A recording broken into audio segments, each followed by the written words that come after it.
Mayor Adams and New York City officials are making an extreme weather-related announcement. Let's go there now.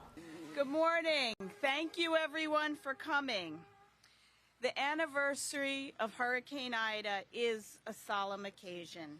We mourn the lives of those lost across the region, but it's also a time of conviction, a time of planning, a time of rolling up our sleeves and getting the work done. To protect New Yorkers for an era of fast and furious rainfall. We must be, and we are being skillful and creative in how we protect our city. Every square foot of our city, from our basketball courts to our public parks, our highway medians, and yes, even the very pavement we stand on, must do double duty to protect homes and businesses around them.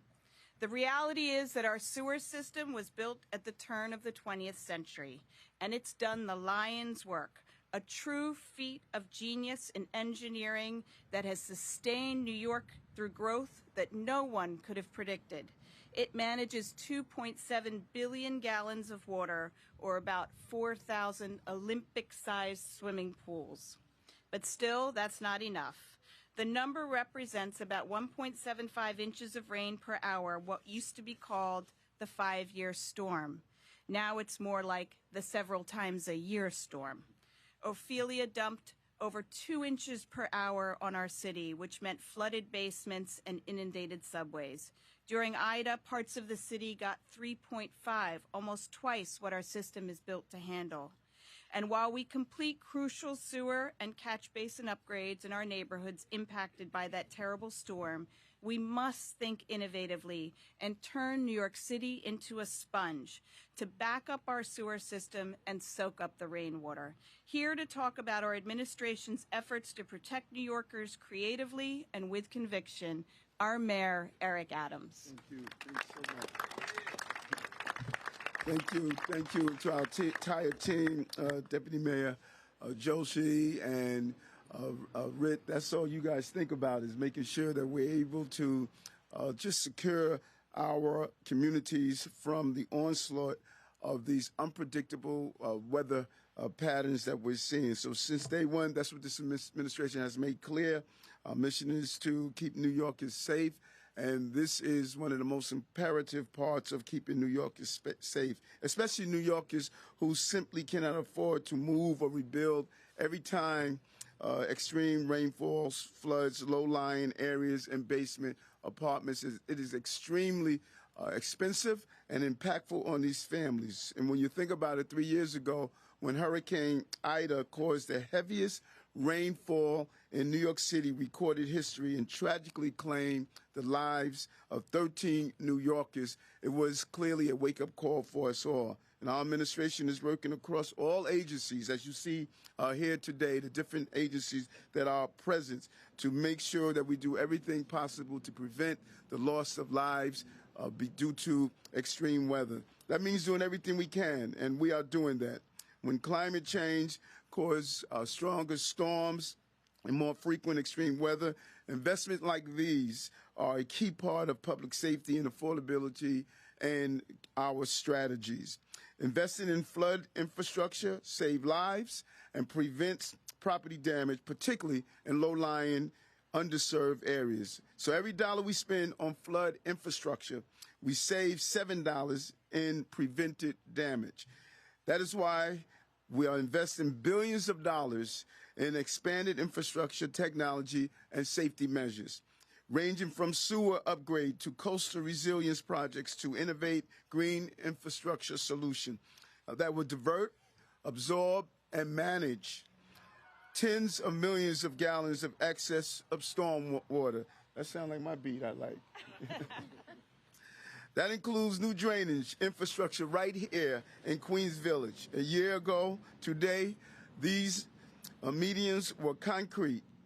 They funneled millions of gallons of water into our sewers, and when our sewers could not handle it, that water ended up flooding basements and streets.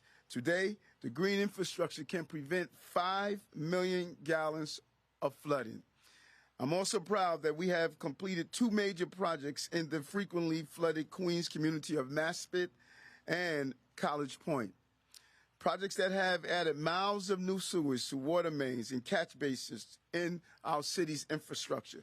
The work is expanding the system drainage capacity to help manage extreme rainfall exists, including heavy downpours that can put lives in danger, damage property, disrupt critical infrastructure, and pollute New York's waterways. In addition, we have broken ground on our first major cloudburst management project at the New York City Housing Authority South Jamaica Housing. And we're really excited about this. And work is underway on additional projects in Parkchester, Morris Park, and in the Bronx, East New York, in Brooklyn, St. Albans, and Queens, and more.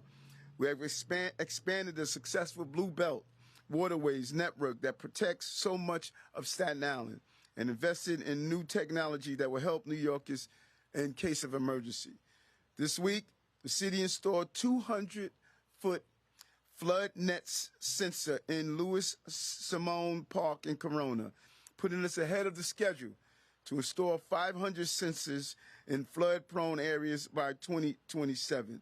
We have moved forward with a clear focus, and we're going to continue to ensure that we provide a safe battle against the inclement weather. No one does it better, know it better. I want to turn over to the teams that have continued to fight to make this happen. But again, Deputy Mayor, we want to thank you for what you have done, and our partners in Albany, Assemblywoman Jennifer Raj Kamal and Assemblyman Dan Weprin, and our other partners that are here. Turn it back over to you, DM. Thank you.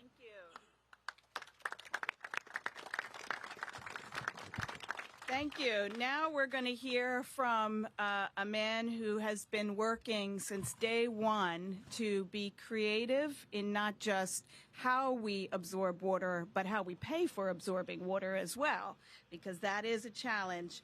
And I also want to note that DDC is here as well. DDC is our amazing construction company, the personal construction company of the city, and they're behind so many of our resiliency projects. And because of the tireless advocacy in Albany last session, once Governor Hochul signs our capital reform bills, we will be able to build even faster. So with that, I'd like to turn it over to Rit Agarwala. Thank you, Deputy Mayor. Just to build on what the Mayor and Deputy Mayor said, I am really proud of how far we've come over the last 2 years. 2 years ago, on that first anniversary of IDA, the Mayor announced at an event we did together that DEP and its partner agencies like DDC and the Mayor's Office of Climate and Environmental Justice were going to undertake a comprehensive, multifaceted effort to bring stormwater resilience to the city. The reality, as you all know, is that our climate is changing faster than our infrastructure can keep up. And as a result, we are constantly playing catch-up, but we do so with the support of a tremendous team. Many of my colleagues from DEP are here today, and they work tirelessly on this on any number of fronts. The plan we said we were going to do 2 years ago included a number of components, and the Mayor touched on some of them.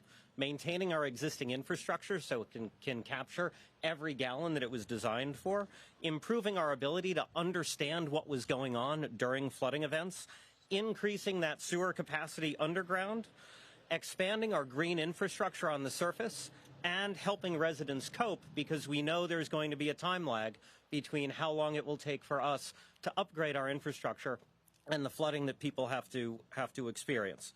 And today, this package that we are announcing of the things that we have accomplished just recently, and as the Mayor said, it's a subcomponent of what we've done over the last 2 years, demonstrates that we're moving forward on all of those fronts. Last year, we cleaned roughly 1/10 of the entire sewer system. That doesn't expand capacity, but it makes sure that we are getting every ounce of value out of the system that we have, and we'll do just as much again today. As the Mayor said, we've accelerated the deployment of these flood net sensors, so we now have 200 of these around the city. It's available to the public. Any person anywhere can log on to the internet and have a real-time understanding of where there is flooding going on at those 200 locations. And one of the things we did in this administration was originally there was a plan to roll out these 500 in something like 6 years, and we have accelerated it. So we will be ahead of schedule with the full rollout of 500 of these sensors. As the mayor said, we've been aggressively working to expand sewers where we can. That is the longest and most expensive effort. But just to put a fine point, these projects in Maspeth and College Point totaled a $238 million investment by this administration in protecting New Yorkers from flooding. We've broken ground, as the mayor said, on our first cloudburst project. And what's over here is the package that we give away.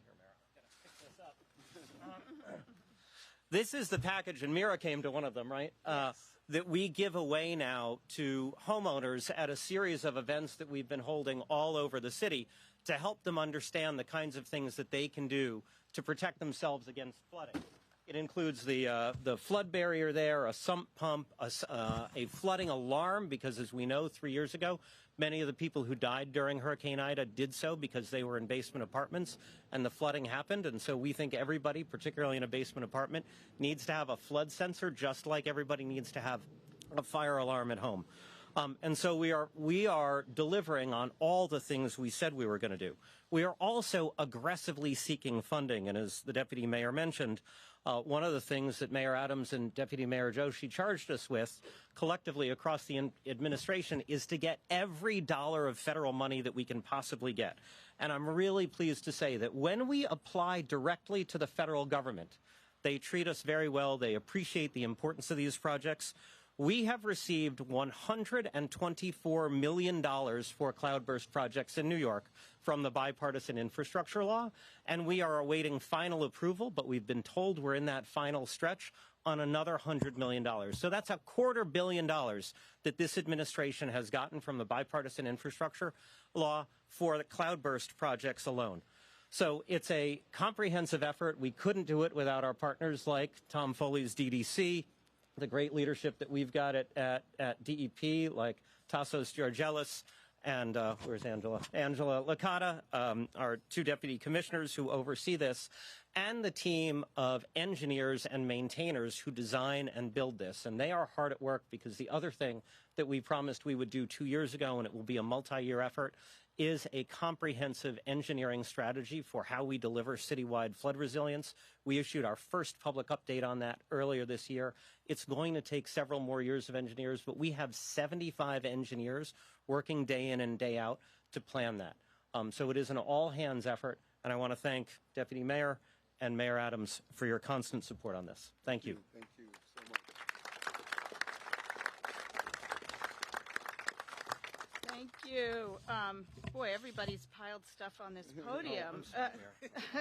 Here. We come prepared. Yes. As the mayor mentioned, we couldn't do any of this without the support of our electeds, especially those at the state level. So next, I'd like to bring on Assemblymember David Weprin. Thank you, Deputy Mayor. Thank you, Mayor. We don't often get mayors in our district, and this part of Queens has traditionally been neglected, but certainly this type of money coming here is very well appreciated. As was mentioned, we're marking the 3rd anniversary of Hurricane Ida. The consequences for so many residents in Queens, which cost the lives of 13 New Yorkers. I joined Mayor Adams 2 years ago when he announced a suite of stormwater infrastructure initiatives to make New York City more resilient to intense rainfall. And I'm pleased to have joined the DEP at a local town hall earlier this year to see how these efforts are being communicated to everyday New Yorkers. I'm proud that the mayor has invested a historic $1.2 billion in vital anti-stormwater flooding, public safety infrastructure in all 5 boroughs, ranging from traditional sewer upgrades to innovative green infrastructure solutions and more. And similar investments in anti-flooding infrastructure have been shown to prevent 7 times as much damage as compared to the original investment. As the chair of the New York State Assembly Committee on Insurance, I've been working to find ways to keep property insurance rates down. Just last year, I hosted a public hearing to discuss the impact of severe weather events on policyholders. I will continue to implement and boost solutions for New Yorkers to offset the negative impacts of climate change related to severe weather events like Ida. Mayor Adams today celebrated milestones in 5 of these major public safety projects.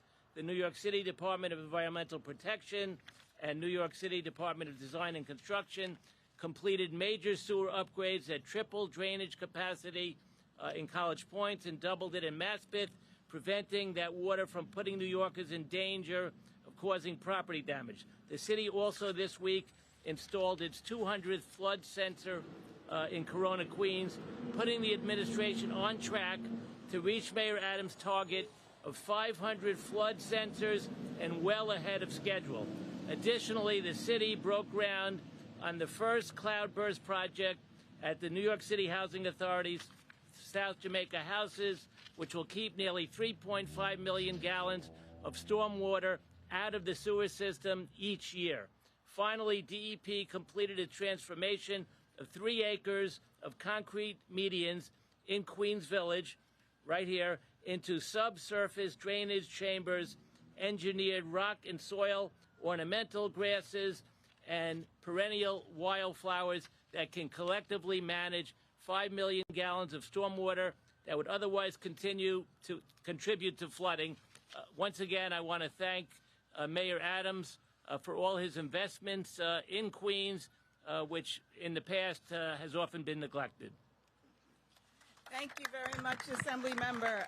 And I do want to just comment, we've used the word cloudburst a few times for those who aren't familiar with the term, and you know, it is sort of a term of art, so lots of people aren't familiar with it. It's basically when we take something like a playground or a basketball court, we make it a little bit deeper, and we allow for it to hold water when there is a big storm, and then once the storm passes, the water can dissipate, and that way we don't overburden our sewer system. So it's the way our recreational facilities can also do double duty.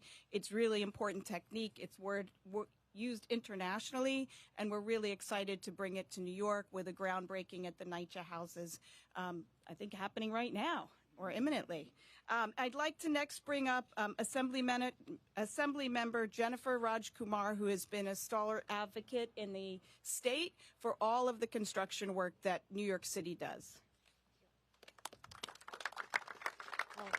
It's always a good day when the mayor comes to Queens. The climate crisis is a reality, and it is our responsibility as citizens and government leaders to address it. And we have to win the war against climate change, and we have to win it fast. The past 8 years were the hottest years on record, and the year 2023 was officially declared the hottest year in history. We are seeing the impacts: stronger storms, bigger downpours, more destructive floods, and by the end of the century, the 20% of our city that lies in a floodplain may actually be threatened by the rising sea levels. As was mentioned 3 years ago, Hurricane Ida took the lives of 13 New Yorkers. Most of them were immigrant New Yorkers from Queens who were trapped in basement apartments that flooded dangerously. This shows the toll of flooding on low-income immigrant communities, and it shows just how much climate justice and racial justice are interlinked. The Adams administration has responded, investing in resiliency and in our diverse communities here in Queens. They have installed hundreds of flood sensors in Corona, broke ground on the first cloudburst project at South Jamaica houses, and implemented a historic greening of Queens Village. I applaud these flood prevention initiatives, which will save lives here in Queens and around the city, including, hopefully, the 100,000 New Yorkers that live in basement apartments. This is government rising to the climate challenge, and it's a life or death matter. I also want to highlight how today's green infrastructure investments are a good common sense use of our taxpayer dollars. Every $1 that we invest in flood hazard mitigation saves $7 in recovery costs. This is enormous savings for our city. The accidental city will never be a sustainable city. There must be thoughtful, deliberate planning and control to get to the true sustainability that we need. And that's what we see here today with this team's thoughtful and deliberative resiliency upgrades. So thank you to everyone here for all of your hard work to meet the climate challenge and to serve the people of Queens. Thank you very much. Next, we're going to hear from someone who will truly feel on a day-to-day basis the impact of this new greening of the Meridian. It is Kirby Lindell, Vice President of Bell Hook Manor Terrace. But before you speak, Kirby, we'd like to, if you could present Kirby. This has a market value of about $300, this package. Present you with your own flood prevention kit, sump pump, flood protectors, alarms. Enjoy. Hopefully you don't have to use it too often, but if you do, it's there. Woo!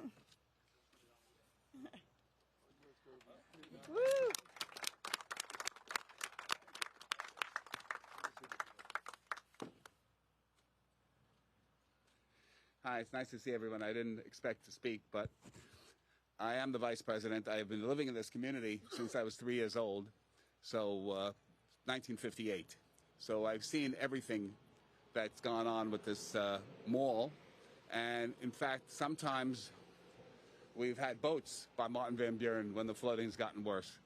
But so far, since they put this in, the flooding has been great over there. I am the vice president of this Bell Park Manor Terrace, 850 families on 47 acres of land. And we are very happy that we're getting attention. We really do need attention here. And hopefully this beautiful project will get a little bit more lush, and it'll continue to be a beautiful site. Anyway, we're very grateful to have the mayor here. We don't usually get to see the mayor. I've met you before when you were borough president. Anyway, so thank you so much. And we hope that we continue to get some attention in this area of forgotten Queens. We desperately need attention here. Thank you. Thank you. A few on topics. I have an on-topic question, maybe for Commissioner Agarwala. You talked about everyone in a basement apartment should have one of these alarms, but part of the problem has been since Ida, the city has not had an accurate catalog of how many basement apartments there are. Do you have a current estimate of how many basement apartments there are in New York City? And would you be promising to make this type of package available to every single one of them? So, as you know, last year we finally succeeded in some successful legislation in Albany that would take the first step that would enable some standards to be developed for a subset of basement apartments around the city. We're going to be working through that. The DEP and the Mayor's Office of Climate and Environmental Justice are coordinating with HPD and our fellow agencies in how we think about the standards for legalization. I can't make a commitment that we're giving these away to every one of those. We do not give away smoke detectors, for example. It's just one of the things that's a necessary safety feature. But it is something that we recommend that every basement ought to have one. Mayor Adams, hello. Good afternoon. Reflect on how meaningful this equipment is in this moment in light of the devastation of Hurricane Ida. There were 13 people who died. It obviously was more than any of us, obviously would have expected.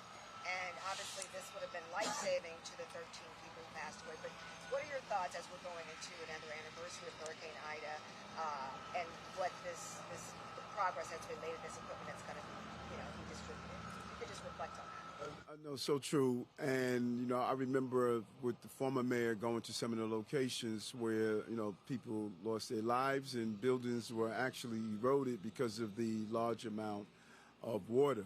And the equipment, as the commissioner stated, we won't be able to give it to every family, but making people aware of what items they should have, particularly the sensors in the basement, having that sub pump.